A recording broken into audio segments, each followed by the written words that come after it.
Bonjour à tous. Dans ce quatrième chapitre consacré à l'oscilloscope, je vais vous parler des fonctions mathématiques de l'oscilloscope, donc les fonctions soustraction, addition, etc. On va voir qu'avec la fonction soustraction, on peut très bien vérifier l'absence de déphasage entre deux signaux, dans certaines conditions, mais c'est tout à fait possible. D'autre part, je vais aussi vous parler de la fonction FFT, alors donc transformée de Fourier. Avec cette fonction FFT, on va pouvoir transformer l'oscilloscope, non plus en amplitude par rapport au temps, mais en amplitude par rapport à la fréquence, comme si c'était un spectrum analyzer.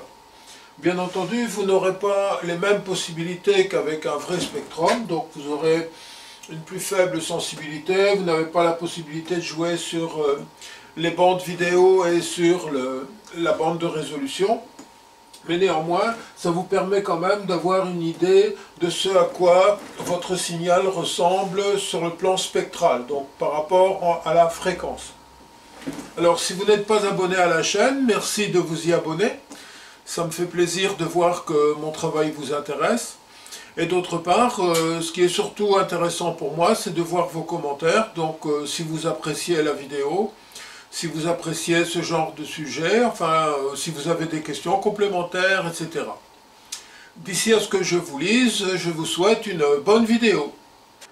Voilà le setup de cette première expérience. Donc, j'ai connecté les deux sorties de mon générateur aux deux entrées de l'oscilloscope, donc sortie 1 sur l'entrée 1, sortie 2 sur l'entrée 2.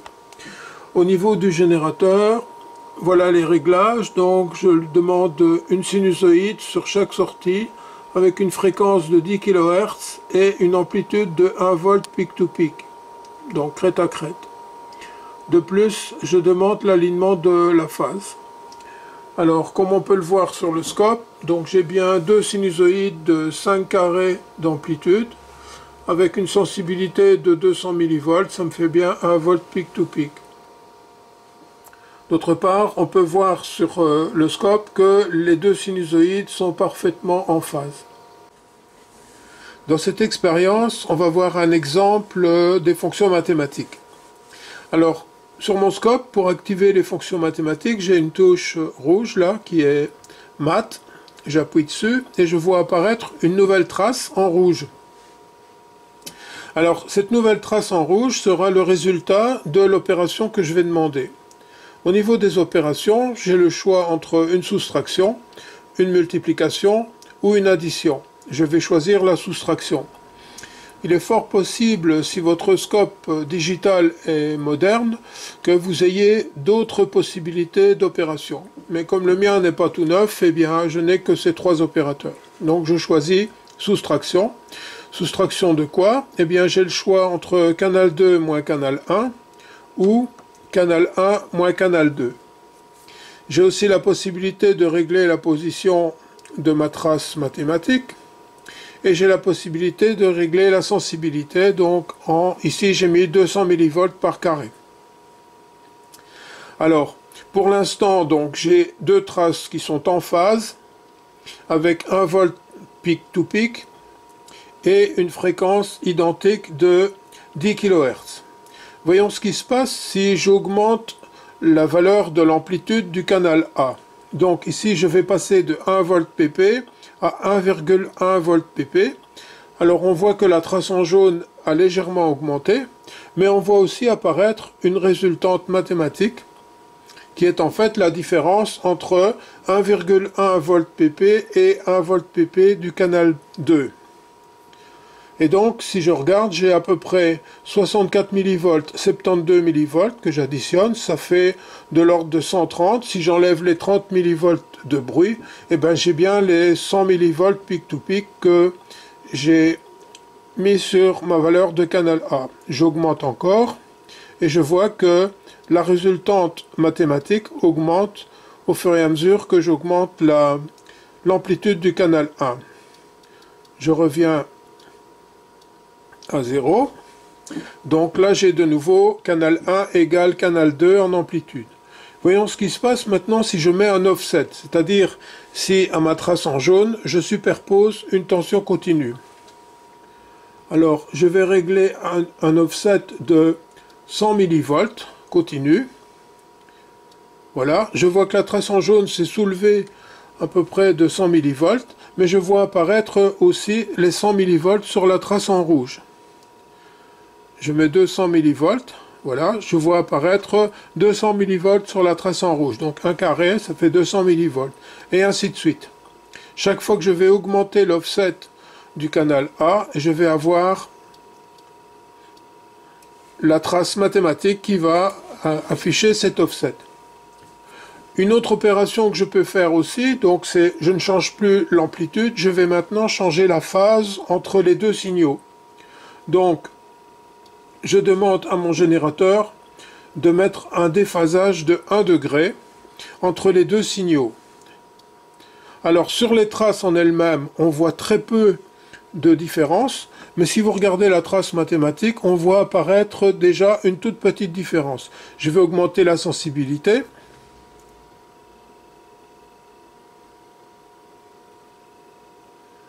Pas trop, parce que sinon j'augmente surtout le bruit. Et là, vous voyez qu'il y a quand même une sinusoïde qui apparaît. Alors que c'est à peine si on voit qu'il y a eu un léger décalage entre les deux sinusoïdes. J'augmente encore le déphasage. 2 degrés, 3 degrés, 4 degrés. Et là, on voit nettement apparaître la différence entre canal A et canal B au niveau de son déphasage. Voici le setup de la seconde expérience. Alors tout d'abord, je pars du générateur. Je lui demande de me générer un signal sinusoïdal de 10 MHz avec une amplitude de 1 volt pp. Pas d'offset. J'envoie ce signal sur l'oscilloscope et je l'envoie aussi sur le Spectrum Analyzer. Alors dans cette seconde expérience, on va voir ensemble la possibilité de certains oscilloscopes de transformer l'affichage amplitude en fonction du temps en un affichage amplitude en fonction de la fréquence. Alors pour pouvoir faire ça, lui il va utiliser une fonction mathématique qu'on appelle les séries de Fourier, donc c'est le FFT en anglais, donc Fast Fourier Transform. Et donc grâce à cette formule mathématique, on va pouvoir afficher l'amplitude de notre signal par rapport au spectre de fréquence. Donc activons la FFT. Alors on voit qu'il y a surtout beaucoup de bruit, donc ce que je vais faire maintenant c'est diminuer la largeur de bande de mon affichage. Donc pour l'instant j'ai 250 mégas par carré. Ici je vais mettre 12 mégas 5 par carré. Alors, on voit qu'on a une raie, et ça c'est la fréquence qui est générée par notre générateur. Et donc si on lit avec un curseur la valeur de cette fréquence, on voit qu'on a 10 MHz. C'est ce qu'on appelle la fréquence fondamentale, donc c'est la fréquence qui est générée par le générateur. Je précise que cette fréquence, à la sortie du générateur, c'est une sinusoïde. Voyons ce qui se passe maintenant si on met un signal rectangulaire. On voit qu'en plus de la fréquence fondamentale, on a tout un tas d'autres raies qui sont apparues. Alors ces raies, on les appelle des harmoniques.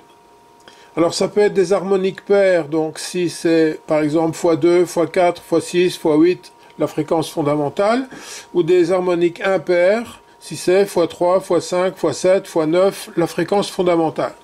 Donc, si on se réfère à cet affichage, on voit qu'un signal carré, en fait, c'est une fréquence fondamentale plus tout un tas d'harmoniques.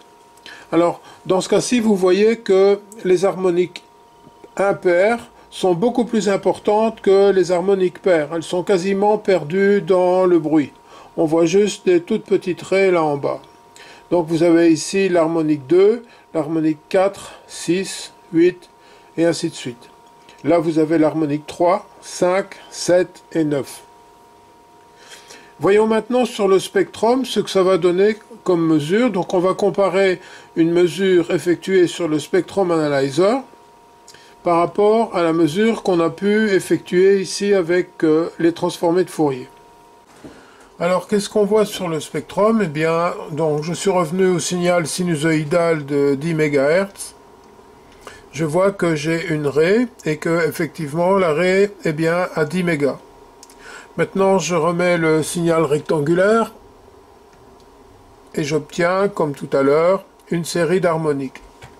Mais on peut voir ici que, en fait, notre niveau de bruit est relativement haut, donc on ne voit pas les harmoniques paires. Et la dernière harmonique impaire, ici, elle est un peu noyée dans le bruit. Donc ce que je vais faire, je vais jouer sur la resolution bandwidth de mon spectrum de manière à descendre le niveau de bruit et pouvoir observer des signaux qu'on ne voyait pas précédemment. Alors ça, bien entendu, c'est une opération que vous ne pouvez pas faire avec l'oscilloscope en FFT, en tout cas pas avec le mien. On ne peut pas jouer sur la résolution des bandes, aussi bien la vidéo que la résolution. Et ici, on voit tout de suite apparaître donc ce sapin de Noël avec les harmoniques impaires. Donc, si je me déplace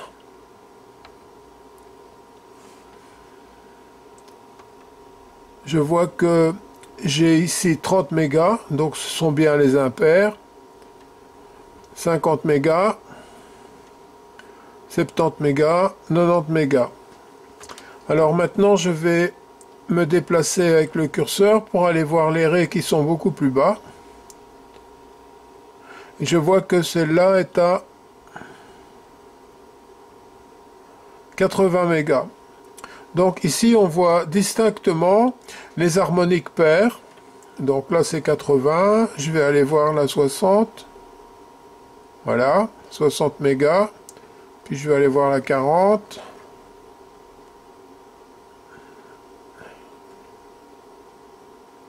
Voilà, 40 mégas et ainsi de suite. Donc l'avantage évidemment du spectrum par rapport à la fonction FFT de l'oscilloscope, c'est que vous avez tout un tas de possibilités au niveau des réglages. Vous pouvez changer le span, c'est-à-dire la largeur de fréquence dans laquelle vous allez effectuer votre mesure, et donc voir éventuellement des raies qui se trouvent plus haut en fréquence. Donc ici, ma fréquence de mesure va de 0 jusqu'à 100 mégas. Si maintenant je mets 150 mégas,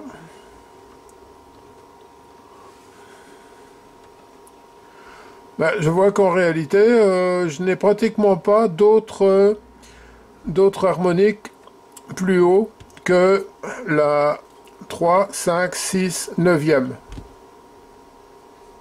Ça, encore une fois, vous pouvez l'effectuer avec l'oscilloscope si vous changez, par exemple, la largeur de bande, donc le nombre de mégahertz que vous avez par carré.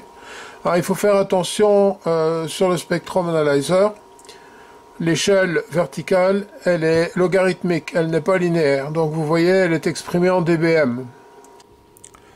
Alors pour résumer notre dernière expérience, donc on est parti d'un signal sinusoïdal de 10 MHz qu'on avait d'abord affiché de manière temporelle, donc amplitude par rapport au temps. Ensuite, on a changé l'affichage et on est passé en affichage FFT. Et là, on a obtenu simplement une raie à 10 MHz. On a ensuite remplacé la sinusoïde par un signal rectangulaire. Et donc, on a toujours notre raie à 10 MHz, qu'on appelle la fréquence fondamentale, mais on a eu aussi tout un tas d'harmoniques, principalement des harmoniques impaires. J'attire votre attention aussi, c'est que les axes verticaux donc, qui représentent l'amplitude sont logarithmiques, donc ils sont exprimés en dB.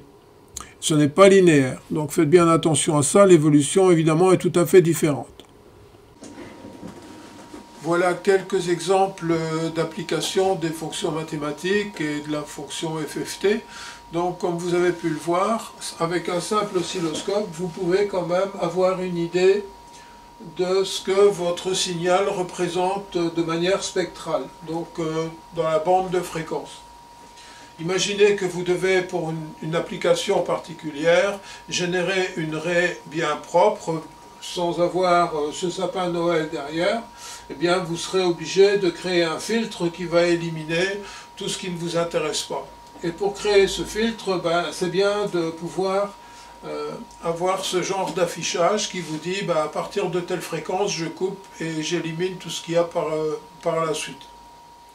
Alors dans cette vidéo je vous ai aussi parlé des échelles en dBm, en dB, des échelles logarithmiques. Donc si la chose vous intéresse, si ce genre d'unité vous intéresse, je pourrais vous faire éventuellement un petit topo sur les unités qu'on utilise beaucoup en RF. Alors je pensais aussi aux câbles, aux connecteurs. Donc il existe tout un tas de connecteurs particuliers pour l'ARF, mais qu'on peut aussi utiliser en BF, comme par exemple le BNC, il est tout à fait utilisé en BF. Si la chose vous intéresse, faites-le moi savoir à travers les commentaires et on pourra éventuellement créer une petite vidéo qui parle des câbles, des connecteurs, éventuellement des unités, enfin ce genre de choses. D'ici à ce que je vous lise, je vous souhaite une bonne réussite dans vos projets et puis à bientôt pour une autre vidéo.